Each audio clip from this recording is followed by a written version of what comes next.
नमस्कार विद्यार्थी मित्रांनो, प्रिलिम्स झालेली आहे आणि इट्स टाइम फॉर मेन्स. आता सगळ्यात पहिल्यांदा आजचा जो आपण मुद्दा डिस्कस करणार आहे तो आहे GS1. आज मी तुम्हाला ज्या काही महत्त्वाच्या इन्साइट्स देणार आहे. इन्साइट्स या शब्दाचा अर्थ असा असतो की त्याच्यामध्ये असलेलं अंडरस्टँडिंग विथ डेप्थ, म्हणजे पूर्णपणे सखोलपणे माहिती घेणं. तर तो आहे आपला आजचा GS1 मधला इंडियन सोसायटी, म्हणजे भारतीय समाज. Indian society, Bharatiya Samaj. या भारतीय समाजातील सगळ्यात महत्त्वाचा जो टॉपिक आहे की political philosophy such as capitalism, socialism आणि रिजनलिझम याबद्दल बोलणार आहोत.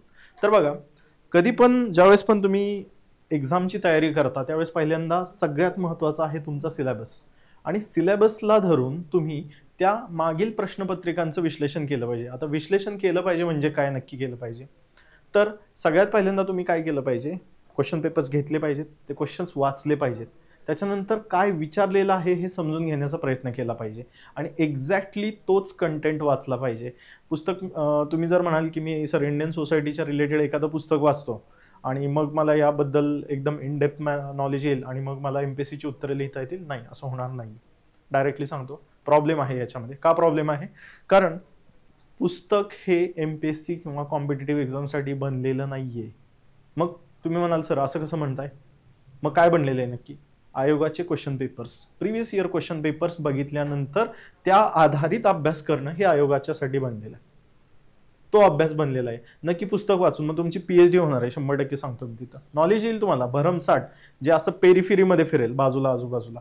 पण सगळ्यात महत्त्वाची गोष्ट तुम्हाला आज at this point of time ही आहे की मला मेन्सचा जो मुद्दा आहे तो व्यवस्थितपणे समजतोय का, त्याचं थोडंफार अंडरस्टँडिंग करू शकता. तर बघा, सो मुव्हिंग फॉरवर्ड, सगळ्यात पहिल्यांदा मला तुम्हाला ही माहिती द्यायची आहे की आपण 2025 साठी आरंभ म्हणून नावाची बॅच एक लॉन्च केलेली आहे, ज्याच्यामध्ये टेस्ट सिरीज, अभ्यासमित्रा आणि सगळ्यात महत्त्वाचं म्हणजे 4 ऑप्शनल आहेत. आणि त्या 4 ऑप्शनलमध्ये तुम्हाला अत्यंत महत्त्वाचं जे काही मार्गदर्शन आहे ते तज्ञांमार्फत तिथं तुम्हाला दिसू शकतात. बघा की सोशॉलॉजीसाठी तर मीच आहे, त्याच्यानंतर नामदेव सर आहेत जे GS2 आणि PSIR साठी आहेत, जॉग्रफीसाठी आहेत ते प्रवीण सर आहेत, आणि जे हिस्ट्री घेणार आहेत ते आपले आहेत सन्माननीय प्रफुल्ल सर. सो असा ऑप्शनलचा आपण प्रोग्राम ठेवलेला आहे आणि याच्यामध्ये एनरोल करावं आणि जास्तीत जास्त या प्रोग्रामचा फायदा आपल्यापर्यंत पोहोचावा हीच आमची सदिच्छा. चला पुढे जाऊया. तर आज बघायचं आहे आपल्याला की व्हॉट वी विल डिस्कस, म्हणजे सगळ्यात इम्पॉर्टंट गोष्ट जी आहे ती आपल्याला बघायची आहे याच्यामध्ये की आजच्या या घडीला सगळ्यात पहिल्यांदा जो मेन्सचा टॉपिक आहे आपल्याला त्याच्यामध्ये काय बघायचं आहे की डेफिनेशन. पहिली मी कधी पण सांगेन की ज्यावेळेस कुठलाही तुम्ही एखादा मेन्सचा सिलेबस करणार त्यावेळेस तुम्हाला डेफिनेशन बघणं फार महत्त्वाचं आहे. पुढं टाइप्स, प्रकार काय आहेत, आज रिजनलिझमचे टाइप्स काय आहेत ते बघायचं आपल्याला. त्याच्या पुढं फॅक्टर्स. ओके, कोणते कोणते फॅक्टर्स आहेत की ज्याच्यामुळं ॲक्च्युली मध्ये रिजनलिझम ही गोष्ट येते. ठीक आहे, परफेक्ट. त्याच्यानंतर मेजर्स. मग रिजनलिझम कंटेन करण्यासाठी आपण काय काय उपाययोजना केलेल्या आहेत, मराठीत पण लिहून टाकतो मी तर, याला रिजनलिझम असं म्हणतात. त्याच्यानंतर उपाययोजना, मराठीमध्ये जर याला सांगायचं म्हटलं तर बघा प्रादेशिकवाद असं आपण याला मराठीत म्हणू शकतो. ठीक आहे, प्रादेशिकवाद. त्याच्यानंतर माइंड मॅप, शेवटी आहे माइंड मॅप. माइंड मॅप म्हणजेच काय, एकदम सगळ्या गोष्टी ज्या आहेत त्या एकत्र करून तिथं दिलेल्या आहेत, वाचा, विषय सोडून द्या. ते लास्ट मिनिट रिव्हिजनसाठी आहे. सो चला सुरू करूया. आता वर्ड बाय वर्ड याची नक्की डेफिनेशन काय आहे. तर बघा, मस्तपैकी मी इथं तुमच्या पुढे एक चित्र दाखवलेलं आहे. विविध जाती धर्माची लोक आहेत, रिजन्स दाखवले गेलेले आहेत. सगळ्यात पहिल्यांदा शिकून घ्या, मला मेन्ससाठी इंडियाचा मॅप काढता येणं पेपरमध्ये हे फार क्रमप्राप्त आहे. कारण ज्यावेळेस तुम्ही मॅप काढता, डायग्राम्स काढता, त्यामुळेच काय होतं की तुमच्या उत्तराला फार एक वेगळीच कलाटणी मिळून जाते आणि तिथं उत्तर तुमचं दुसऱ्यांपेक्षा चांगलं बनण्यास मदत होते. मग तुम्ही म्हणाल सर तुम्हाला काढता येतो का? डेफिनेटली काढता येतो ना, व्हाय नॉट. तर बघा, चला आपण एक ड्रॉ करण्याचा इथं प्रयत्न करूया. मॅप कसा ड्रॉ करायचा, तर बघा सेम टू सेम मी इथं डिट्टो काढण्याचा प्रयत्न करतोय.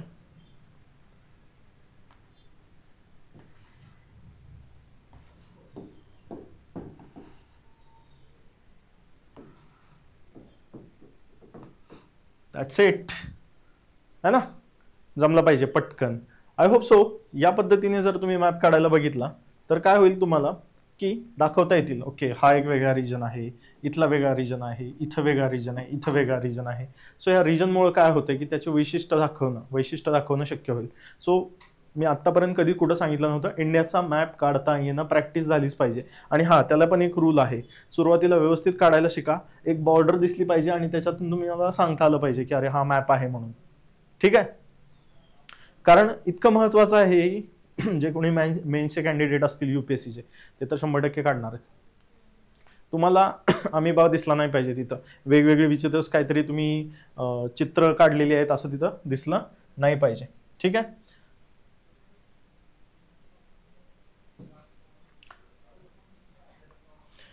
आता सगळ्यात पहिल्यांदा बघा जे याच्यामध्ये दिलेलं आहे,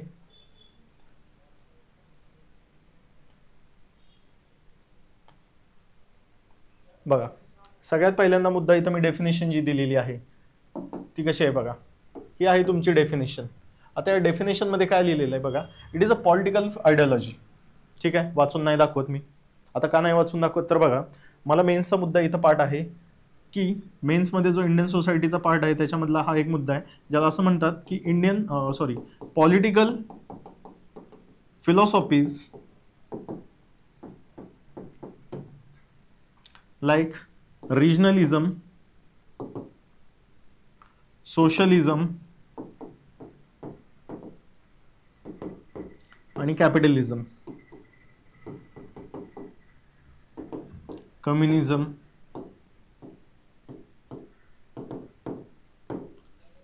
कम्युनलिझम अशा पॉलिटिकल फिलॉसॉफीज आहेत, या कव्हर करायच्या आहेत आपल्याला. हा मुद्दा आहे. मग बघा, आपल्याला ज्यावेळेस पण कुठली पण डेफिनेशन लिहायची आहे ना, definition stick to your basics. म्हणजेच काय, सिलेबसमध्ये जे दिलेलं आहे त्याला धरून जर लिहिलं, एक्झामिनरवर इम्पॅक्ट पडण्यासाठी फार महत्त्वाचं आहे. देतानाच म्हटलेलं आहे it is a political philosophy. म्हणून तर मी काय केलेलं आहे बघा, ॲक्च्युली पॉलिटिकल आयडियोलॉजी आहे ही, है ना. म्हणून लिहितानाच मी इथं असंही दिलेलं आहे. आयडियोलॉजी आणि फिलॉसॉफी थोडा फरक असू शकतो, बट तुम्ही जे सिलेबसला दिलेलं आहे कट कॉपी पेस्ट केला चालेल, ditto as it is, no problem. तर काय म्हटलेलं आहे बघा, that seeks to increase political power. Okay, म्हणजे ही जी फिलॉसॉफी आहे ना, ही काय करायला बघते, एखादी राजकीय सत्ता मिळवण्याची किंवा ती राजकीय सत्ता त्या भागाची काय झाली पाहिजे, वाढली पाहिजे. त्याच्यानंतर काय सांगितले, influence and self determination of a people of one और मोर सब नॅशनल रिजन्स. ओके, बघा काय म्हटलेलं की एक ही पॉलिटिकल आयडियोलॉजी आहे बरं का, म्हणजे एक विचारधारा आहे की या विचारधारेमध्ये काय म्हणतात की जे सब रिजन्स आहेत. आता सब रिजन्स म्हणजे काय, चला लगेच दाखवतो. बघा, हा आपला इंडिया आहे, इंडियामधला एक region, say for example Maharashtra, UP. Power पाहिजे आम्हाला, मग पॉवर कुठं पाहिजे, केंद्रामध्ये पाहिजे. अख्ख्या देशामध्ये आमचं सत्ता जी आहे, आमची जी सत्ता आहे तिचा इन्फ्लुएन्स दिसला पाहिजे. आणि याला सब नॅशनलिझम असं म्हणतात. राष्ट्रवाद जो संकल्पना आहे त्याच्याच बरोबर ही एक दुसरी उदयास आलेली संकल्पना ज्याला आपण उपराष्ट्रवाद असं म्हणतो. तर ती संकल्पना आपल्याला इथं दिसली पाहिजे आणि ते आपल्या सिलेबसच्या पॉईंट्समध्ये दिसलं पाहिजे. ठीक आहे, सो या पद्धतीने तुम्ही लिहू शकता. त्याच्यानंतर बघा, it is a socio political phenomena characterized by various features that emphasis the distinct identity, interest आणि aspiration of particular geographical region within larger nation. बघा आता काय म्हटलेलं आहे, स्टेटमेंट मी वाचलेलं आहे. मग याचा अर्थ काय आहे की या पॉलिटिकल फिलॉसॉफीमुळे एखाद्या रिजनची आयडेंटिटी बिल्डअप होते. आयडेंटिटी कशाच्या बेसिसवर बिल्डअप होऊ शकते, बरेच फॅक्टर्स आहेत. तुमचं कल्चर, तुम्ही जेवता काय, तुमचं खाण्यापिण्याचं संस्कृती काय आहे. आता एक कल्चरल आयडेंटिटीचं उदाहरण सांगतो बघा. जर तुम्ही नॉर्थ ईस्ट स्टेटमध्ये अरुणाचल प्रदेश म्हणून गेला तर तिथं बघा कोणियाक म्हणून नावाचे आदिवासी राहतात. प्रॅक्टिस काय माहिती आहे का त्या कोणियाक आदिवासीच्या समाजातल्या लोकांची, की त्यामध्ये त्या अंग म्हणून त्यांचा राजा असतो, त्याला कितीही लग्न करण्याचा हे आहे, हक्क आहे, है ना. मग एक वेगळी ओळख निर्माण होतीये. त्याच्यानंतर लग्न जे होतात हे कशामध्ये होतात, लग्नानंतर कुणाला जायचं असतं, कुणाच्या घरी. आयडियली जर बघितलं आजच्या समाजामध्ये आपण मुलाच्या घरी मुलगी येते, बरोबर ना. लग्न झाल्यानंतर मुलगी जी आहे ती घर सोडून तिचं मुलाच्या घरात राहायला येते. थोडंफार आता वेगळं झालेलं आहे, दोघं सुद्धा घर सोडतात आणि तिसऱ्याच ठिकाणी जातात. ते अर्बनायझेशनचं फीचर आहे, मी डिस्कस केलेलं आहे ऑलरेडी त्या व्हिडिओमध्ये. बट आयडियली हेच फॉलो झालेलं आहे आत्तापर्यंत समाजामध्ये, की मुलगी जी आहे ती कुणाचं घर सोडते, स्वतःचं घर सोडते आणि कुठं जाते, नवऱ्या मुलाच्या घरी राहायला जाते. पण आदिवासी समाजामध्ये उलटच आहे, मॅट्रिलिनियल सिस्टम आहे. जो कुणीही हजबंड किंवा नवरा मुलगा असेल त्याला नवरी मुलीच्या घराच्या इथं राहायला जावं लागतं, आहे ना मजा. मग रडणार कोण? मुलगा रडणार, आहे ना. ते धडकन धडकन गाणं जे आहे की नाही, त्याच्यामध्ये ते शिल्पा शेट्टीवर रडत असते बघा, मी सोडून चाललेले. पण इथं वेगळं आहे. मग ह्याच्यामुळे काय होतं, आयडेंटिटी बिल्डअप होते. सो आयडेंटिटी जर तुम्ही बिल्डअप करायची म्हटली तर identity can be built up on the basis of the culture, the practices, food practices, आहे ना. त्याच्यानंतर अजून काय आहे की तुमच्या इथले असलेले कॅरेक्टरिस्टिक फीचर्स बरेचसे आहेत. त्या सगळ्या आधारावर आपण आयडेंटिटी बिल्डअप करतो, बरोबर. त्याच्यानंतर परत काय सांगितलेले, इंटरेस्ट. लोकांचे इंटरेस्ट आहेत, चर्चा करणार आहेत.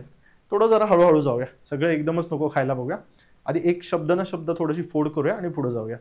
परत बघा काय म्हटलेलं आहे, particular geographical region within larger nation, within larger nation, है ना. मोठा अख्खं जे आपलं राष्ट्र आहे त्या राष्ट्रामध्ये हे छोटे छोटे असे ग्रुप्स आहेत. हे ग्रुप्स काय करतात, स्वतःची वेगळी ओळख दाखवतात, सत्तेमध्ये जास्त वाटा पाहिजे आणि आम्हाला सुद्धा तिथं रिप्रेझेंटेशन म्हणजेच काय भेटलं पाहिजे, ॲक्च्युलीमध्ये त्यामध्ये आम्हाला तिथं हक्क मिळाले पाहिजेत. सो अशी फिलॉसॉफी आहे. सो या पद्धतीचं लक्षात ठेवता आपण जर पुढे जाऊया तर त्याच्यामध्ये आपल्याला असं बघायला मिळेल की याचे टाईप्स बघूया आपण. आता टाईप्समध्ये काय म्हटलेलं आहे बघा, सगळ्यात पहिल्यांदा इथं जी फिलॉसॉफी दिलेली आहे बघा, त्याच्यामध्ये सांगितलेलं आहे सुप्रास्टेट. आता सुप्रास्टेट म्हणजेच काय, थोडीशी ब्लँक स्पेस सोडलेली आहे मी. याच्यामध्ये 2 or more state demands more autonomy. More autonomy म्हणजे काय, एक लक्षात ठेवा की त्यांना तिथं स्वातंत्र्य पाहिजे असतं, स्वायत्तता पाहिजे असते. मग आता याचं उदाहरण काय आहे तर बघा, आपण आपल्या भारतातला नॉर्थ ईस्ट स्टेट जर बघायला गेलं, इथले 8 राज्य आहेत, हे त्याला 7 सिस्टर इकडं म्हणतात सिक्कीमला धरून. तर हे काय करतायत, प्रामुख्याने अशी मागणी करतायत की आम्हाला भारतापासून आहे ना थोडंसं वेगळंच ठेवा. का, कारण यांचे कल्चर वेगळं आहे, यांच्या प्रॅक्टिसेस वेगळ्या आहेत. So this is called as the suprastate regionalism. म्हणजे 2 किंवा 2 पेक्षा जास्त राज्य एकत्रित येत आहेत आणि दे आर डिमांडिंग ऑटोनॉमी, आम्हाला स्वायत्तता पाहिजे. मग स्वायत्तता का पाहिजे, बरेचसेच फॅक्टर्स आहेत. Yes, there lies some essential factors due to which these kinds of things are actually existing in a society and that leads to the phenomena called as the regionalism. Yes, now we are going to look for the next one that is called as the interstate. Okay, interstate. आता interstate जे regionalism असतं हे कशामुळे होते, याचं causes जाण्यापेक्षा आपण काय करूया, पहिल्यांदा संकल्पना बघूया. इंटरस्टेट 2 स्टेट आहेत, महाराष्ट्र आणि इथं आहे आपला मस्तपैकी कर्नाटक. कायम बेळगावी वाद पेटलेला असतो बघा. दर 2 ते 3 वर्षातून महाराष्ट्राची बस एसटी फोडली, महाराष्ट्राच्या सीमेवर बेळगावी इथं वाद निर्माण झाला आणि तिथं 2 पक्षांनी एकमेकांच्या बरोबर काय झालेलं आहे, आंदोलनं छेडलेली आहेत, अशी बातमी आपल्याला पेपरमध्ये वाचायला बघायला मिळते, है ना. महाराष्ट्र कर्नाटक हा खूप मोठा इश्यू आहे. मग तिथं काय होतं बघा की जे कर्नाटकमध्ये बेळगावी गाव आहे ना, इथं बॉर्डरवर कुठं एक्झॅक्टली, तर त्या बेळगावी गावामध्ये आता ते म्हणतात की बेळगावी म्हणायचं त्यांच्या भाषेत, आपल्या ह्याच्यात काय म्हणायचं, बेळगाव म्हणायचं. आता गाव आणि गावी कानामात्रा वेलांटी यातला फरक आहे, ठीक आहे. मग हे कल्चरमध्ये कसं दिसतं, एखादा शब्द आपण म्हणतो ना, या भाषेमध्ये त्याचा उच्चार असाच करतात, है ना, त्याच पद्धतीने केलं पाहिजे. मग ते म्हणतात की नाही, बेळगावीच म्हणायचं, म्हणताना तर काय म्हणायचं, बेळगाव. मराठीमध्ये आपण बेळगाव म्हणतो. मग आता याच्यावरून भांडणं लागलेली आहेत. तुम्ही म्हणाल असं पण होतं काय, होतं ना, खूप वेळा झालेलं आहे. न्यूजपेपर जर आपण सखोल बघत असो, त्याचा थोडाफार जरी आपल्याला कुठं आयडिया असेल ना, तरी असे एक्झाम्पल्स आपल्याला बघायला मिळतात. इंटरस्टेट 2 राज्यांमध्ये असलेला हा ॲक्च्युली काय आहे, कल्चरल ऑटोनॉमीसाठी किंवा स्वायत्तता मिळवण्यासाठी असलेला हा संघर्ष किंवा हा स्ट्रगल इथं दिसून येतो. हे सगळ्यात पहिल्यांदा महत्त्वाचं आहे.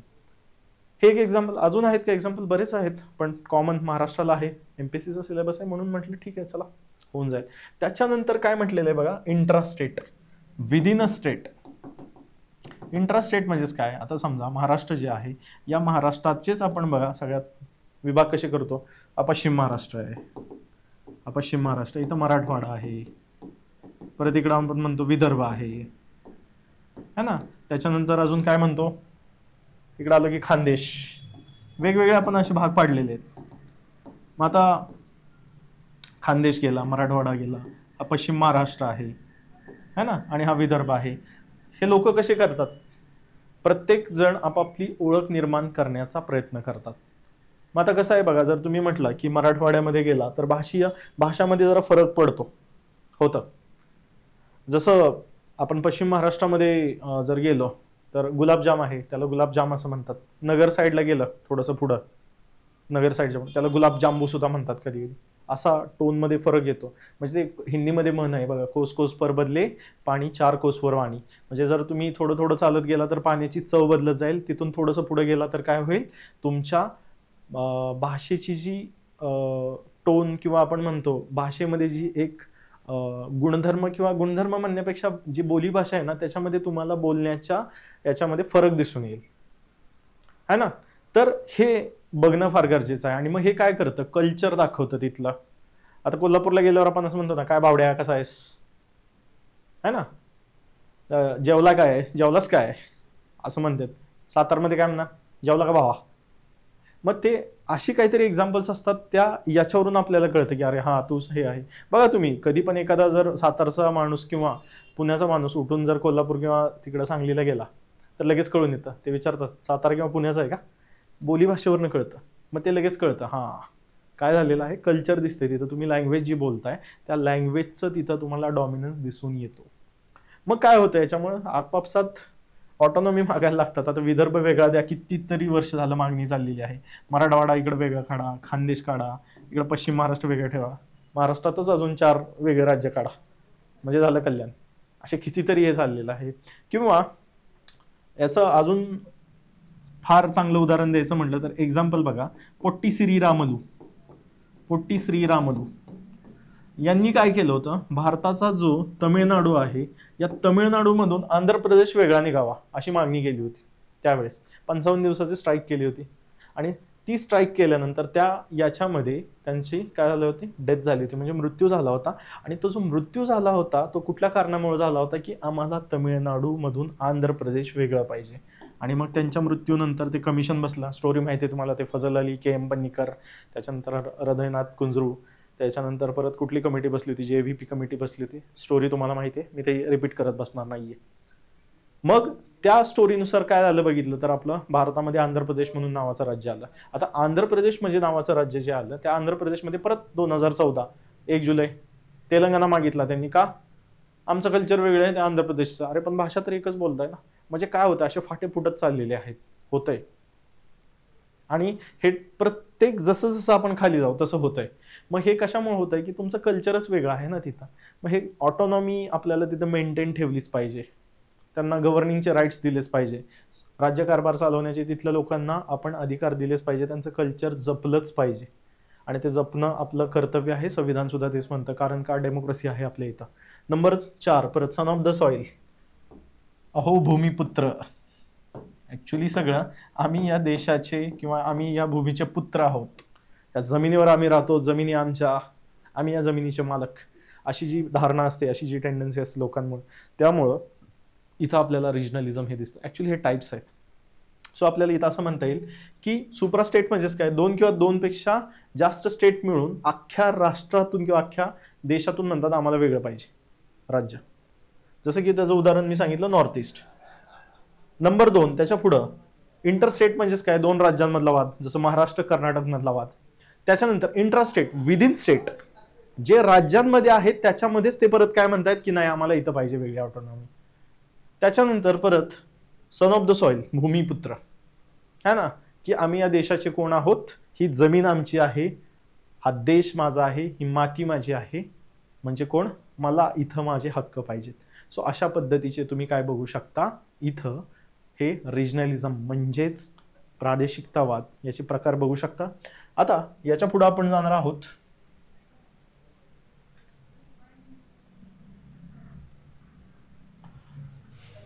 नेक्स्ट जो मुद्दा आहे आपला सगळ्यात पहिल्यांदा तो बघा की factors responsible for regionalism in India. बघा जे फॅक्टर्स रिस्पॉन्सिबल आहेत हे कशासाठी, म्हणजे जे फॅक्टर्स रिस्पॉन्सिबल आहेत ते कुठले फॅक्टर्स आहेत की ज्या फॅक्टर्सद्वारे आपल्याला काय दिसतं इथं रिजनलिझम बघायला मिळतं. तर सगळ्यात पहिल्यांदा जो महत्त्वाचा फॅक्टर आहे तो बघा आहे जॉग्राफिकल फॅक्टर, म्हणजे भौगोलिक कारण आहे याच्या पाठीमागं. आता जे जॉग्राफिकल आपण म्हणतो त्याच्यामध्ये काय बघा रिसोर्स डिस्पॅरिटी, म्हणजेच जेवढे पण आपल्याकडे संसाधन आहेत रिसोर्सेस म्हणजे आहेत. आता रिसोर्स म्हणजे काय, 8वीची जर तुम्ही NCERT उघडली आणि त्या 8वीच्या NCERT मध्ये माझ्या माहितीनं जॉग्राफीची NCERT आहे, त्या जॉग्राफीच्या NCERT मध्ये संसाधन, जॉग्राफी म्हणजे काय, संसाधन रिसोर्स म्हणजे काय हे दिलेलं आहे. त्यांनी काय म्हटलेलं आहे, anything which is culturally acceptable.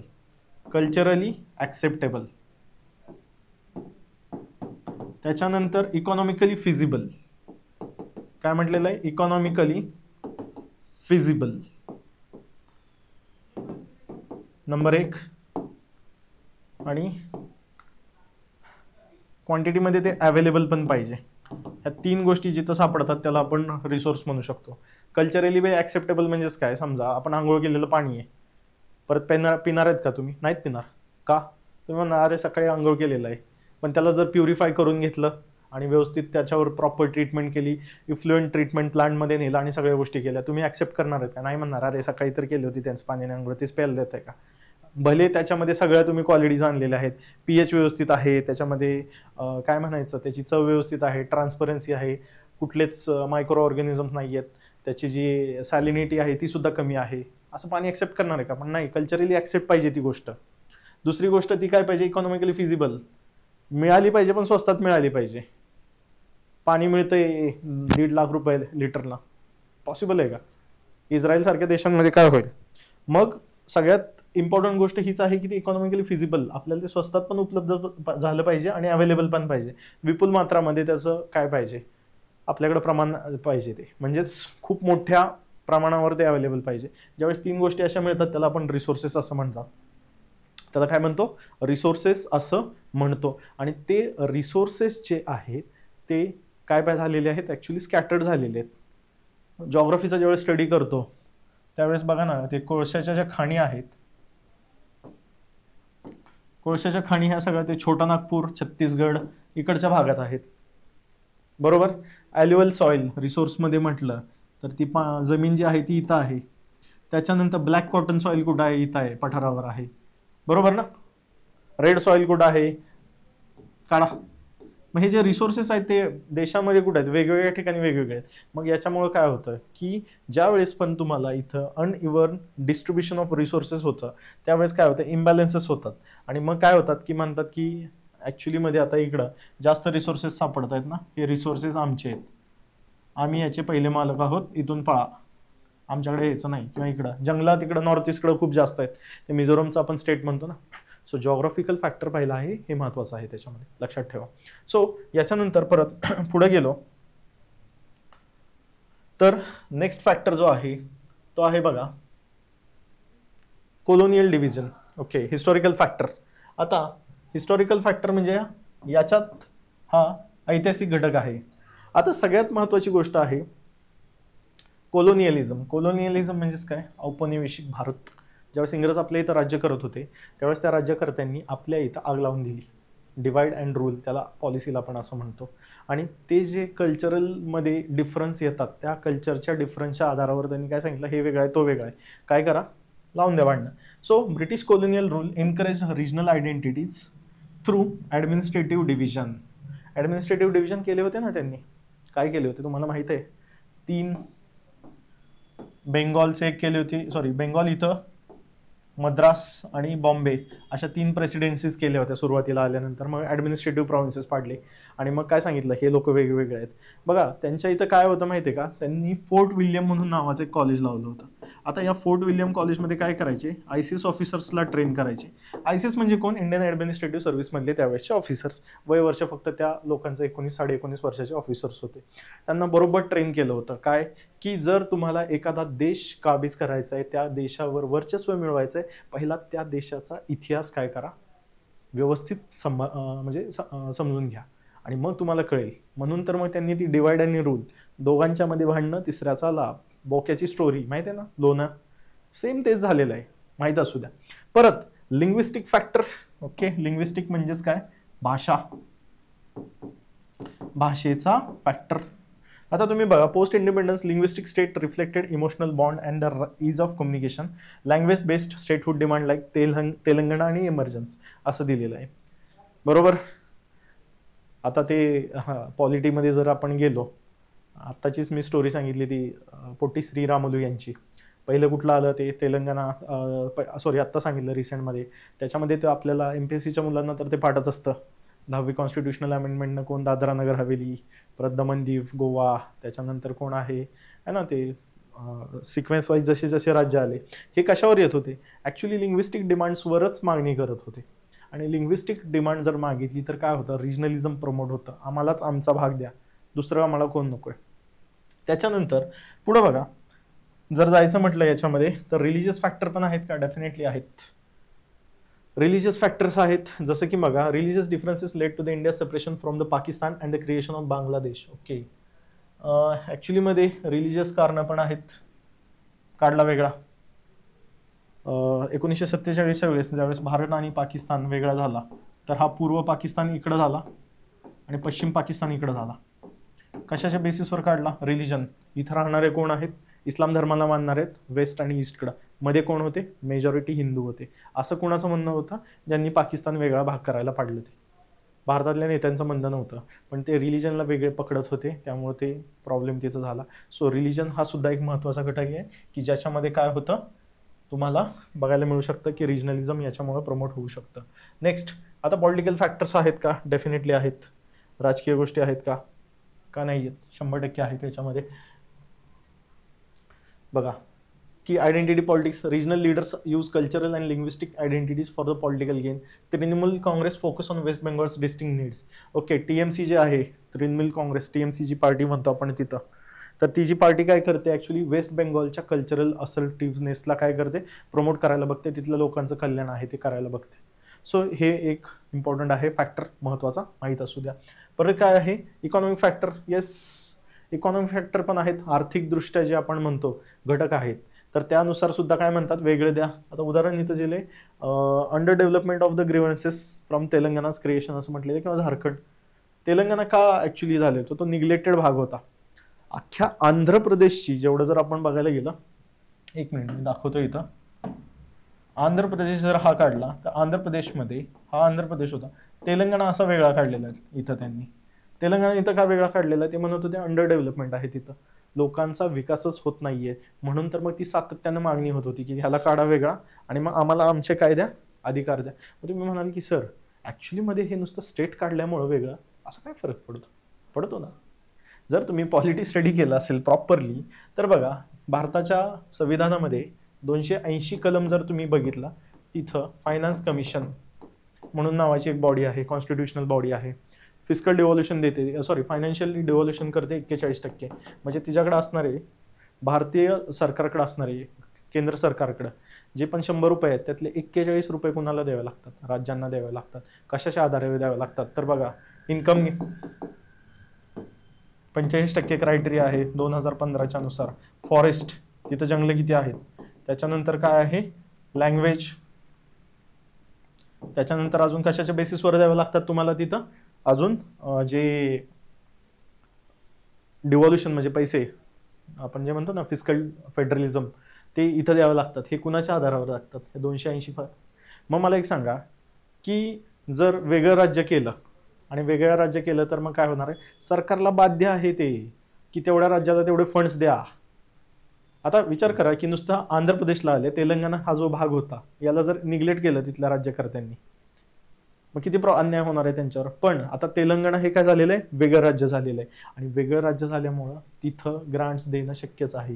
म्हणजेच याचा अर्थ काय, डेव्हलपमेंटसाठी आम्हाला पण रिसोर्सेस पाहिजे, आमच्याकडे रिसोर्सेस नाही आहेत किंवा आमचे पॉलिटिक्सकल जे फॅक्टर्स आहेत किंवा जे पॉलिटिक्स आहे ते तिथं आमच्यावर लक्ष देत नाही. समान मागणी ही महाराष्ट्रामध्ये विदर्भाच्या बाबतीतही होत होती. आत्ताचे जे मुख्यमंत्री आहेत त्यांनी सुद्धा मागणी केली होती की विदर्भ काढा वेगळा. बरोबर आहे ना, विदर्भ वेगळा काढला, वेगळे तिथं ॲडमिनिस्ट्रेटिव्ह सिस्टम येणार आहे, त्यांचे फंड्स तिथं वेगळे येणार आहेत, ते वापरण्याचे अधिकार त्यांच्याकडे येणार आहे. आय होप सो तुम्हाला हे कळत असेल. पण याच्यासाठी आधी एक महत्त्वाचं आहे की तुम्हाला पॉलिटीचा पण अभ्यास असणं गरजेचं आहे. हे सिलेबसचे इंटरकनेक्टिंग लिंकेज पॉईंट आहेत जे GS2 मधून, GS3 मधून, GS1 मधून तुम्हाला कनेक्ट करता आले पाहिजे. लक्षात आलं. याच्यानंतर सगळ्यात पुढं जे आहेत ethnic factors. Okay, Naga demands independence shows ethnic based regionalism. Okay, tribal communities assertion for recognition of rights and autonomy. आजही आपण बघतोय भारताच्या इतिहासामध्ये आदिवासी हा शब्द वापरला जातोय आणि अजून सुद्धा ते लोक मागास आहेत. सो एथनिसिटी बेस्ड म्हणजेच काय की त्यांच्या ज्या काही तिथं असणाऱ्या कस्टम ट्रेडिशन्स याच्यामुळे त्यांना डिस्टिंग्विश केलं जातं आहे. म्हणजेच काय, त्यांच्यामध्ये डिफरन्स केला जातो आहे, भेदभाव केला जातो आहे. मग हे डिस्क्रिमिनेशन आहे.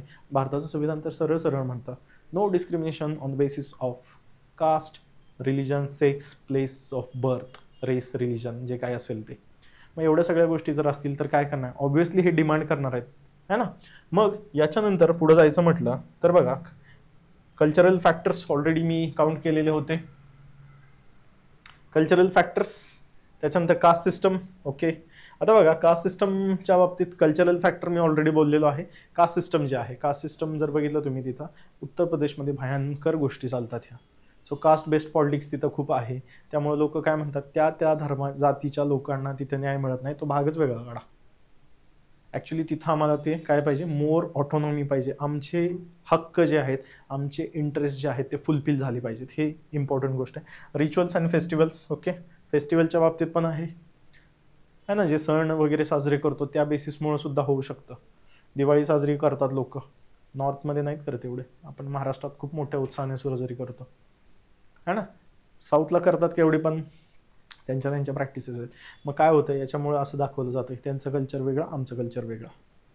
हेच फॅक्टर्स आहेत. म्हणजे जर थोडक्यात सांगायचं म्हटलं तर तुम्ही असंही लक्षात ठेवू शकता, सोशल, इकॉनॉमिक, पॉलिटिकल, त्याच्यानंतर जॉग्राफिकल, असे जे सगळे गोष्टी आहेत ना, याच्यामुळे काय होतं, ॲक्च्युली तिथं तुम्हाला रिजनलिझम म्हणून नावाची गोष्ट बघायला मिळेल. That's it. आता याच्यानंतर याच्या पुढचा जो मुद्दा आहे तो आपण जाऊया, बघूया काय म्हटलेलं आहे नक्की. त्याच्यानंतर मेजर्स. ओके, आता कॉन्स्टिट्युशनल मेजर्स. मग आता हे करण्यासाठी काय काय उपाययोजना केल्या जातात बघा ना. आता जर समजा असं होत असेल, आज तेलंगणा वेगळा पडलाय, तेलंगणामध्ये परत असा भाग असेल ना, जसं मी सांगितलं की पहिल्यांदा हा आंध्र प्रदेश होता, समजा आंध्र प्रदेशमधून तेलंगणा बाहेर काढला. आता तेलंगणा वेगळं स्टेट मिळालं तर तेलंगणामध्ये परत ते वेगळं कुठलं तरी स्टेट काढायला बघतील, म्हणतील आम्हाला परत द्या. मग असं काय होईल, जिल्ह्यावाईज एक स्टेट तयार होईल. किती मोठा प्रॉब्लेम होईल. सो हा प्रॉब्लेम होऊ नये म्हणून याच्यासाठी उपाययोजना ठोस करणं गरजेचं असतं आणि त्या गरजेच्या केलेल्या उपाययोजना आपण आता बघणार आहोत. त्याच्यामध्ये काय सांगितलेलं आहे पहिलं बघा, कॉन्स्टिट्युशनल मेजर्स. कोणते मेजर्स आहेत तर बघा, शेड्यूल 5 दिलेला आहे, शेड्यूल 6 है ना, शेड्यूल एरियाज दिलेले आहेत. त्याच्यामध्ये काय सांगितलेलं आहे तुम्हाला, जर शेड्यूल 5 जर तुम्ही व्यवस्थित बघितलं तर हे कुठल्या शेड्यूलसाठी आहे, टोटल 10 स्टेट्ससाठी हे आहे की ज्याच्यामध्ये त्यांचे गव्हर्निंग राईट्स इन्शोर केले गेलेले आहेत. आणि शेड्यूल 6 मध्ये आमेत्रिमी, आसाम, मेघालय, त्रिपुरा, मिझोरम, है ना. त्याच्यानंतर स्पेशल प्रोव्हिजन्स अंडर आर्टिकल 371 है ना. डेव्हलपमेंट बोर्ड्स आहेत गुजरात आणि विदर्भासाठी, सौराष्ट्रासाठी. त्याच्यानंतर article 371A make special provision for Nagaland, protects the rights of the tribal population. There is article 371B for Assam, article 371 for Manipur, etc. and interstate council to promote harmony. Interstate council आहे ना, obviously interstate council आहे. ज्या विद्यार्थ्यांनी already polity study करेल त्यांनी कमेंटमध्ये मला ह्याचा आर्टिकल सांगायचं. इंटरस्टेट काउन्सिल याच्यासाठी कोणतं आर्टिकल आहे हे प्लीज मला तुम्ही कमेंटमध्ये सांगा, म्हणजे मला पण कळेल की तुम्ही किती अभ्यास करताय. ठीक आहे. So that's a homework for you, आणि हा तुम्हाला होमवर्क आहे. Next policy major, national integration council दिलेली आहे. त्याच्यानंतर काय आहे, कम्युनिकेशन आहे, कास्टिझम प्रमोट करण्यास नाही केलं पाहिजे. त्याच्यानंतर इंडस्ट्रियल पॉलिसीज घेतात. जसं बघितलं तर बघा MIDC Maharashtra industrial development corporation आपल्या इथं लावतात. मोठ्या प्रमाणात इंडस्ट्रीज डेव्हलप झाल्या पाहिजे, त्या रिजनची डेव्हलपमेंट ग्रोथ झाली पाहिजे, त्यासाठी हे केलेलं आहे. परत काय म्हटलेलं बघा, लिंग्विस्टिक रिऑर्गनायझेशन, ऑब्विसली त्या गोष्टींवर आपण काय केलेलं आहे, इथं राज्यांचं आपल्या इथं विभाजन केलेलं आहे. फायनान्स कमिशन, ग्रांट्स देतो ना आपण, मी तुम्हाला मागाशी पण सांगितलेलं 280 कलमाखाली ग्रांट्स दिले जातात, त्यांच्याकडे कामच ती दिलेली आहेत. आता बघा अरविंद पनगारिया भारताच्या 16व्या फायनान्स कमिशनचे चेअरमन आहेत. चेअरमन म्हणण्यापेक्षा चेअरपर्सन म्हटलं पाहिजे, गोष्टी माहीत पाहिजेत. पुढं अदर्स कंट्रोलिंग मेजर्स, रिजनलिझम काय आहे, इकॉनॉमिक डेव्हलपमेंट करायची आहे. ऑब्विसली आर्थिक विकास केलाच पाहिजे, त्याशिवाय तर तिथं पैसे येणार नाहीत. पैसे येणार नाहीत तर लोकांचा विकास होणार नाही आहे, जस्टिस मिळणार नाही आहे. सो आहे हे. पुढं प्रमोशन ऑफ नॅशनल आयडेंटिटी आहे ना, नॅशनल आयडेंटिटी, आपण सगळे भारतच देशाचे नागरिक आहोत हे पहिलं सांगा. म्हणून ते म्हणतो ना आपण, भारत माझा देश आहे, सारे भारतीय माझे बांधव आहेत. पहिल्यांदा ते प्लेस कशासाठी नुसतं म्हणतो, पण ते ज्यावेळेस आपल्यावर येतं पहिलं महाराष्ट्र आठवतं. महाराष्ट्रात परत जो कोणी पश्चिम महाराष्ट्र, विदर्भ, मराठवाडा असं रिजन आठवतं. परत माझा जिल्हा, परत माझा तालुका, मग माझं गाव आहे ना, मग माझा वाडी वस्ती बेट कुठं काय राहते, असं इथपर्यंत येतं. हे सगळ्यात पहिल्यांदा आपण भारतीय आहेत ही भूमिका डोक्यात जर ठेवली तर दॅट्स इट. पुढं डिसेंट्रलायझेशन ऑफ पॉवर. ओके, लोकांना डिसेंट्रलायझेशन पॉवर द्या. कशा दिल्या गेलेल्या आहे, डिसेंट्रलाइज पॉवर कशी केलेली आहे, तर इथं बघा मी लिहितो 73rd and 74th constitutional amendment, 73वी आणि 74वी घटनादुरुस्ती. प्राईमली डायरेक्ट लिहू शकता, उदाहरणच लिहू शकता तुम्ही इथं, नो प्रॉब्लेम, काहीच अडचण नाही. परफेक्टली तुम्हाला तिथं ते बघायला मिळून जाईल.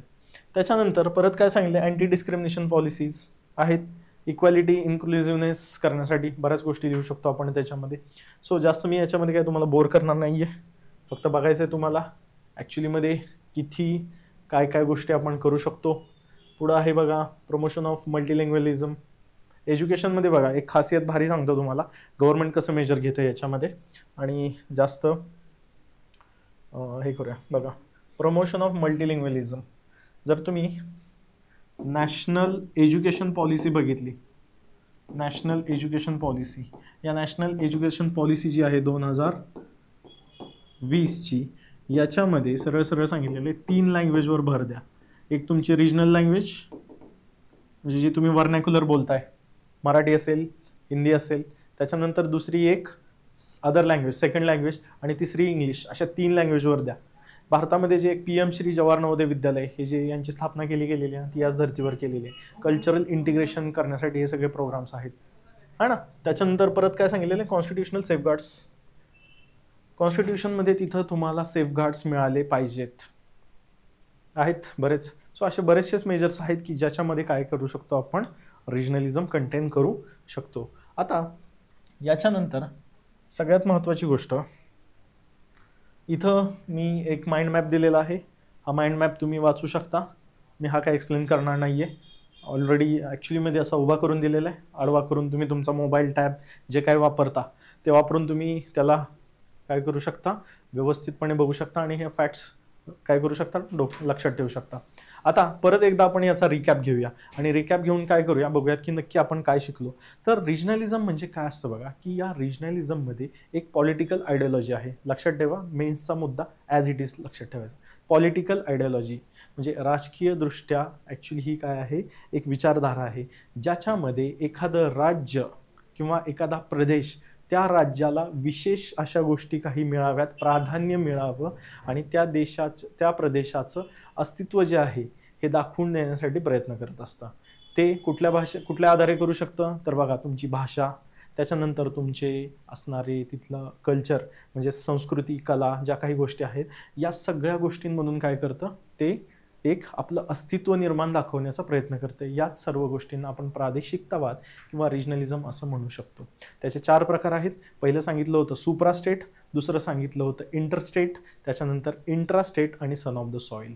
ठीक आहे. त्याचे फॅक्टर्स कोणते कोणते सांगितले होते? Social, geographical, political, economic, cultural, caste based, religion, development, अशा बऱ्याच साऱ्या गोष्टी आहेत की ज्याच्यामुळे काय दिसतं आपल्याला रिजनलिझम जे आहे ते इथं अस्तित्वात बघायला मिळतंय. मग आता कोणते कोणते असे फॅक्टर्स आहेत किंवा कुठल्या गोष्टी आहेत की ज्या सरकारने घेतलेल्या आहेत? डेफिनेटली इंटरस्टेट काउन्सिल प्रमोशन केलं गेलेलं आहे. फायनान्स कमिशन्स तिथं काय केलेलं आहेत? रोल प्ले केलेला आहे. इवन दो त्याच्यानंतर गव्हर्नमेंटनी तिथं स्कीम्स पण आणलेल्या आहेत. त्याच्यानंतर बघा 371 मध्ये विशेष जे कॉन्स्टिट्युशनली तिथं बोर्ड्स प्रमोशन आहे, जसं की गुजरात, राजस्थान, सौराष्ट्र, विदर्भ यांच्यासाठी विशेष असे हे बोर्ड स्थापन केले गेलेले आहेत. असे मेजर्स याच्यामध्ये घेतले गेलेले आहेत. मग आता नक्की याच्यामध्ये या रिजनलिझममध्ये आपल्या देशाला थ्रेट होतो म्हणजे चॅलेंजेस तयार होतात का? याच्यामध्ये काय ॲक्च्युली हे होतं, पॉझिटिव्ह साईड्स होतात, बेनिफिट होतात का निगेटिव्ह? तर एक लक्षात ठेवा, या गोष्टीचे किंवा या पॉलिटिकल आयडियोलॉजीचे दोन्ही बेनिफिट आहेत. तर कल्चरली स्ट्रॉंग पण होतं तो रिजन, म्हणजे तिथल्या लोकांचं जे कल्चर आहे ते असर्टिव्हनेस तिथं दिसतो. पण सायमल्टेनियसली सातत्याने होणारी राज्यांची विभाजनाची जी मागणी आहे ती सुद्धा तिथं काय होते? बळकट होताना दिसत आहे. जसं की मी तुम्हाला तेलंगणाचं उदाहरण देतो आहे. मग काय होतं की एवढे सगळे स्टेट्स करायचे, परत ते फायनान्स कमिशन स्टडी करा, फिजिबल नाही आहे तेवढं एवढं करणं. आणि फायनान्स कमिशन जी बॉडी आहे ती एकदम अशी बसू शकत नाही. मग ते गोष्ट कोर्टात जातात, त्याच्यानंतर पॉलिटिकली ती गोष्ट घ्यावं लागतं. वोट बँक पॉलिटिक्स होतं, मतं मागण्याचं त्याच्यावरून काय होतं? राजकारण होतं. आणि या सगळ्या गोष्टी बघितल्या तर मग असं लागतं की याचे पॉझिटिव्ह बेनिफिट्स पण आहेत, निगेटिव्ह साईड्स पण आहेत. पण आपल्याला निगेटिव्ह कमी करायचे, पॉझिटिव्ह जास्त घ्यायचे याच्यातून आणि हा देश पुढे न्यायचा आहे. सो या पद्धतीने ही रिजनलिझम म्हणून एक थोडक्यात मी माहिती सांगण्याचा प्रयत्न केलेला आहे. आवडली असल्यास माहिती आपण जरूर लाईक करू शकता आणि यामध्ये या चॅनलला सबस्क्राईब करू शकता. तोपर्यंत मित्रांनो मी आपली रजा घेतो. Thank you so much. See you again next time.